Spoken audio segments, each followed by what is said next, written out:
Movie की शुरुआत में हम एलन और रे को देखते हैं जो आर्कटिक में एक डॉक्यूमेंट्री शूट करने के लिए आए थे। आर्कटिक पर न जाने के लिए इन्हें शिप से सफर करना था। एयरपोर्ट पर कैब न मिलने की वजह से ये लोग पोर्ट तक पहुंचने में लेट हो जाते हैं, लेकिन किस्मत अच्छी थी कि अभी भी वो शिप इन दोनों का ही इंतजार कर रही थी। एयरपोर्ट पर इनका सामान भी खो चुका था, जिनमें इनके कैमरा वगैरह थे। अब फिल्म ये कैसे शूट करते, इसलिए ये लोग यहाँ का एक लोकल आदमी हायर कर लेते हैं फिल्म शूट करने के लिए, जिसका नाम है शॉन। फाइनली ये लोग अब अपनी शिप में चढ़ जाते हैं और इन लोगों का सफर भी शुरू हो जाता है। इस शिप में इन लोगों के साथ बहुत से और टूरिस्ट भी सफर कर रहे थे। सभी बहुत ज्यादा खुश और एक्साइटेड थे। रे और एलन अपनी डॉक्यूमेंट्री बनाना शुरू कर देते हैं, जिसको शुरुआत में शॉन रिकॉर्ड करता है, लेकिन उसके काम से ये दोनों ज्यादा खुश नहीं थे। पर मजबूरी ये थी कि इस समय इन्हें कोई दूसरा कैमरामैन भी नहीं मिल सकता था। शॉन का रवैया भी काफी अजीब था। उसके पास हमेशा एक बॉक्स होता था जिसके अंदर पुराने स्टाइल के रेडियो जैसी डिवाइस थी। वो इसे कभी भी अपने से दूर नहीं रखता था, लेकिन फिर नाश्ता करने के बाद वो गलती से उसे टेबल पर ही छोड़ गया। रेपस्सी की जो इस बॉक्स को लेकर हमेशा से संदेह में था, सोचता था कि आखिर इसमें है क्या। शॉन इसे हमेशा अपने साथ क्यों लिए फिरता है। उसने बॉक्स खोलकर देख लिया। हेडफोन लगाकर उसने डिवाइस ऑन की, पर उसके अंदर कोई रिकॉर्डिंग नहीं थी। बस एक अजीब सी आवाज थी, कोई साउंड वेव। उसने तुरंत एलन को भी सुनाई। इतने में ही उन्होंने देखा कि दूर से शॉन आ रहा है। जल्दी से इन्होंने डिवाइस बंद की, हेडफोन वापस केस में डाले और बॉक्स को बंद कर दिया। और शॉन जल्दी से आकर डिवाइस उठा ले गया। खैर, इसके बाद ये दोनों शॉन को बाहर के नज़ारे रिकॉर्ड करने के लिए भेज देते हैं। एलन अपनी फैमिली से कांटेक्ट करने की कोशिश करता है और उसे पता चलता है कि यहां से तो कांटेक्ट किया ही नहीं जा सकता, क्योंकि यहां समुद्र के बीचों बीच कोई सिग्नल नहीं था। और इसी दौरान हमें यह भी मालूम होता है कि एलन की वाइफ उससे नाराज थी। इसके बाद हमें दिखाया गया कि रे दोबारा डॉक्यूमेंट्री शूट करने लगा था। उसने इस शिप के कैप्टन का इंटरव्यू लिया। उसने एक कैप्टन से सवाल किया, लोग अंटार्कटिक पे रहते क्यों हैं? यह दुनिया से बिल्कुल अलग थलग खतरनाक जगह है, यहां तो सिग्नल भी नहीं आते। जिस पर कैप्टन ने कहा, मॉडर्न जगह नेचर के बहुत करीब है और लोग अपने सुकून के लिए यहां आते हैं। इंटरव्यू को पैकअप करते ही रे ने यहां देखा कि दूर एक बर्ड की आंख से खून निकल रहा था। यह बहुत ही अजीब बात थी। रे शॉन को भी यह बर्ड दिखाना चाहता था, लेकिन उससे पहले ही वो बर्ड वहां से उड़ गया। खैर, कंफ्यूज रे अब बोट के अंदर चला गया, जहां पर एलन दो साइंटिस्ट से बात कर रहा था। ये साइंटिस्ट रिसर्च कर रहे थे कि कैसे सोनिक वेव्स कुछ ही देर में पूरी दुनिया को तबाह कर सकती हैं। एलन काफी गौर से इनकी बातें सुन रहा था।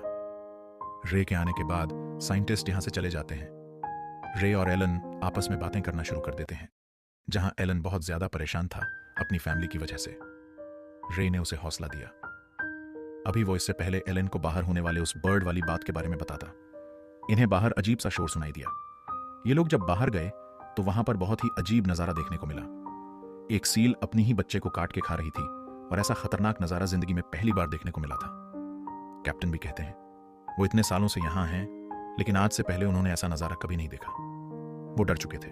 सभी ट्रैवलर्स को वो अंदर की तरफ लेकर जाने लगे, जबकि शॉन इस सब को रिकॉर्ड करने लगा। एलन और रे भी इसे डॉक्यूमेंट्री का पार्ट समझते हुए थोड़ी सी इस पर बात करते हैं और फिर अपनी बाकी साथियों के पास चले जाते हैं, जहां पर कैप्टन फिश ग्रिल कर रहे थे। इन सबको देखकर रे का तो खाने का मन नहीं करता, इसलिए रे और शॉन ने उसे नहीं खाया, लेकिन एलन ने उस फिश को खा लिया और खाने के बाद से ही उसकी तबीयत खराब होने लगी। एलन को वॉमिटिंग होने लगी और वो अंदर की तरफ चला गया। शॉन और रे अभी भी डॉक्यूमेंट्री का काम कर रहे थे। तभी अचानक शॉन ने नोटिस किया कि हवा में परिंदों की उड़ने की आवाज कुछ ज्यादा हो गई है। उसने सर उठाकर देखा तो परिंदे पैटर्न में नहीं उड़ रहे थे और उनकी फड़फड़ाने की आवाज बहुत ज्यादा थी। अचानक से वो परिंदे गायब होने लगे। इससे पहले कि वो ये सबको नोटिस कर पाता, पीछे मुड़कर उसने देखा कि यहाँ के सभी लोग गायब हो गए हैं। अजीबोगरीब तरीके से यहाँ कोई इंसान नहीं रहा था। हैरान होकर उसने रे को देखा। शॉन ने यह सब कुछ रिकॉर्ड किया था। उसने अपनी रिकॉर्डिंग में देखा तो सच में लोग गायब हुए थे और वो कंफ्यूज हो गया कि आखिर यह सब हुआ कैसे। रे को लगा कि कोई उन पर प्रैंक कर रहा है। उसने अंदर जाकर यह बात एलन को बताई और ये सब मिलकर पूरी शिप पे लोगों को ढूंढने लगे, लेकिन इन्हें कोई नहीं मिला। और तब जाकर इन्हें एहसास हुआ कि यहाँ पर सच में कुछ बहुत गलत हो चुका है। अब ये लोग शॉन से पूछते हैं, तुम तो सब रिकॉर्ड कर रहे थे, तुम्हें पता चला कि ये सब क्या हो रहा है? लेकिन शॉन ने भी बताया कि उसे खुद समझ नहीं आया कि यहाँ पे क्या हो गया है। इन्होंने अब अपने सेलफोन ढूंढे ताकि किसी को मदद के लिए बुलाए, लेकिन यहाँ सिग्नल्स भी नहीं थे। एलन की तबीयत और भी ज्यादा बिगड़ने लगी थी।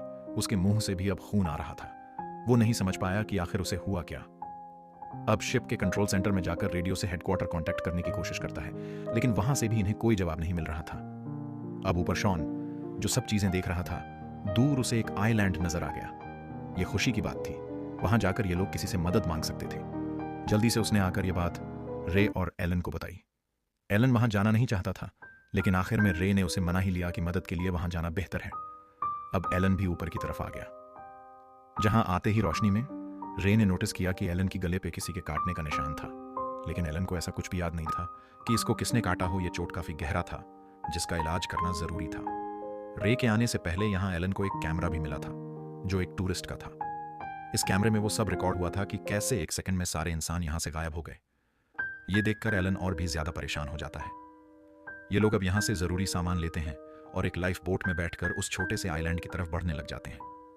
इस जगह पहुंचने पर एक सबसे अजीब बात यह हुई कि इन्हें यहां इतने बड़े टाउन में भी कोई इंसान नजर नहीं आया। इन्हें अपनी आंखों पे यकीन नहीं आ रहा था। इन्हें लगा शायद सर्दी की वजह से लोग अंदर की तरफ होंगे। इन्होंने टाउन को छान मारने का फैसला किया और आगे बढ़े, लेकिन हर होटल, हर मॉल और हर घर खाली था। कहीं पे भी कोई नहीं था। यह जगह कौन सी थी? इन्हें तो यह भी पता नहीं था, लेकिन यहां की लिखी हुई चीजों से इन्हें लगा कि यह रशिया है। शॉन मिन दोनों से कहता है, हम तीनों किसी भी हाल में एक दूसरे से दूर नहीं होंगे, क्योंकि हालात मुझे बिगड़ता हुआ लग रहा है। ये लोग अब छानबीन करने के लिए जिस मॉल के अंदर आए थे, वहां इंडोर गेमिंग सेंटर से इन्हें अजीब आवाजें आईं। वहां जाकर उन्होंने देखा कि एक हिरण जख्मी पड़ा था और तड़प रहा था। उसके जिस्म पे बिल्कुल वैसे ही जख्म के निशान थे जैसे जख्म के निशान एलन के जिस्म पे थे। हैरान हो गए ये लोग, बाहर आ गए। एक होटल के अंदर आकर रे ने टेबल पर रखा सूप देखा। वो अभी भी गर्म था, जिसका मतलब था कि यहाँ के सभी लोग भी शिप के लोगों की तरह एकदम से गायब हुए थे। यहाँ कुछ तो अननेचुरल हुआ था। ऐसा लग रहा था कि यह हादसा किसी का किया गया हो, क्योंकि अगर नेचुरली लोग मरते तो यहाँ पर उनकी लाशें तो होती। अभी वो लोग यही सब सोच रहे थे कि एलन दर्द से तड़पने लगा। रे ने देखा कि उसकी टांग के ऊपर भी बड़े बड़े जख्म थे। दर्द से एलन की हालत इतनी खराब थी कि वो आगे इन्वेस्टिगेशन करने के लिए इनके के साथ नहीं बढ़ सकता था। जिसके बाद रे और शॉन ने अकेले आगे बढ़ने का फैसला किया और एलन अपनी दवा लेने के लिए वोट की तरफ बढ़ने लगा। रास्ते में उसे एक पोलर बियर भी दिखा, जिसका पूरा जिस्म भी उसी की तरह जख्मी था। एलन डर गया कि वह उसे मार खाएगा और एलन भाग भी नहीं पाएगा, लेकिन हैरान के तौर पर पोलर बियर ने उसे कुछ भी नहीं कहा। यहां पर रे और शॉन को एक बिल्डिंग में एक लाइट चलती हुई दिखाई दी। उन्हें लगा कि जरूर वहां कोई होगा। ये लोग जब वहां गए तो नाउम्मीद हो गए, क्योंकि यहां पर भी इन्हें कोई नहीं मिला था। काफी देर गुजर गई थी, अंधेरा भी हो रहा था। एकदम से बाहर रे को एक फायर लाइट चलती हुई दिखाई दी। ये देखकर तुरंत उसे एलन का ख्याल आया। वह बाहर गया तो एलन जमीन पर बैठा था, लेकिन यह फायर एलन ने नहीं किया था। वो एलन को लेकर घर के अंदर आ गया और खुद अपने खाने पीने का कुछ इंतजाम करने को सोचने लगा। एलन के पास अभी भी वो कैमरा था जो उसने अपने साथ एक ट्रेवलर का अपनी बोट से उठाया था। इस कैमरा की फुटेजेस में वो ये साफ देखता है कि जब सारे लोग गायब हुए थे तब शॉन नहीं गायब हुआ और शॉन उन सब की वीडियो रिकॉर्ड कर रहा था। यानी जरूर उसे कुछ पता था और उसने जरूर इन सबसे वो सच्चाई छुपाई है। एलन शॉन की बात रे को बताना चाहता था, लेकिन रे इस टाइम अकेले नहीं बल्कि शॉन के साथ उसके पास आया। उन्होंने फैसला किया कि ये लोग जल्दी इस इलाके से निकल जाएंगे। इनके पास एक लाइफ बोट तो थी ही, लेकिन अब उसमें फ्यूल कम था। रे ने फैसला किया कि वो फ्यूल इकट्ठा करेगा बाहर मौजूद मोटर कार्स में से, जबकि एलन के पास यहां शॉन रुक गया। शॉन समझ गया था कि एलन कुछ बताना चाह रहा है रे को, इसलिए उसने एलन के कान के ऊपर वही हेडफोन्स लगा दिए और उसे वही साउंड सुनाने लगा जो कुछ देर पहले वो खुद भी सुन रहा था। इतने खतरनाक माहौल में भी उसने ये सुनना भूला नहीं था। खैर, एलन भी ये सुनते सुनते सो गया। फ्यूल भरने के बाद जब रे एलन को लेने के लिए आया तो उसने एलन के पास पड़ा कैमरा देख लिया और वह सारी फुटेज भी देख ली, जिसमें साफ दिख रहा था कि शॉन ने उन सारी चीजों की फुटेज बनाई थी और शॉन उनसे कुछ छुपा रहा था। देखते ही वो बाहर की तरफ भागा और उसने शॉन को पकड़ लिया। उसने शॉन को खूब मारा, इसलिए कि शॉन उन्हें सच्चाई बता दे कि आखिर इस जगह चल क्या रहा है। इतनी मार खाने के बाद आखिर शॉन भी मान गया ये बताने के लिए कि इस जगह पर एक खास किस्म का एक्सपेरिमेंट चल रहा था, सुपरसोनिक वेव्स को लेकर। जो वेव्स इतनी खतरनाक, इतनी ताकतवर होती हैं कि चंद ही सेकंड में वो इंसान या किसी भी जानवर को तहस नहस कर देती हैं।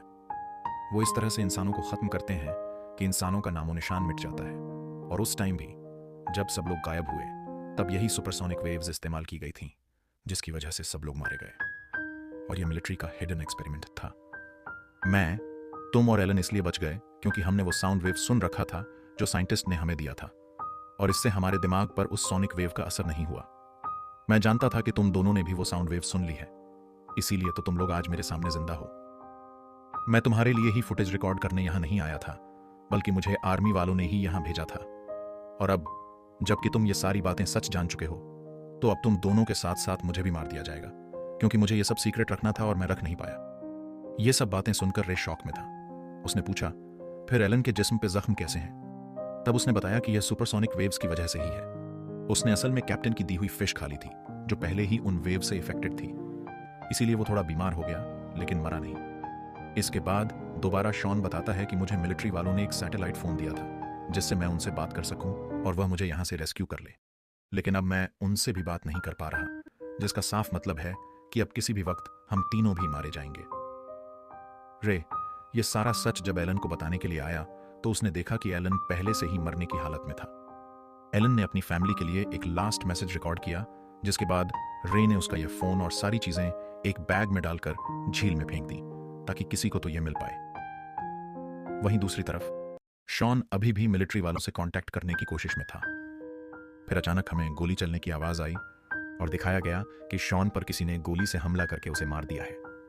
मारने वाला कहां था, यह नहीं दिखाया गया। रे जहां छुपा हुआ था, उसने छुपकर ये सारी चीजें देखी और ये देखकर वह घबरा गया। इस टाइम उसके पास में रखे फोन रिंग हुई और वह समझ गया कि ये मिलिट्री वाले ही होंगे, क्योंकि पहले ये सारे फोन काम नहीं कर रहे थे। वो ये भी बात समझ गया कि मिलिट्री वाले उन्हें भी स्टडी कर रहे थे और अब उन्हें मार दिया जाएगा। और बस इस मिस्टीरियस एंडिंग के साथ रे को दिखाते हुए ये मूवी यहाँ खत्म हो जाती है। आपको ये वीडियो कैसी लगी हमें कमेंट में ज़रूर बताएं और हमारे चैनल को सब्सक्राइब करें।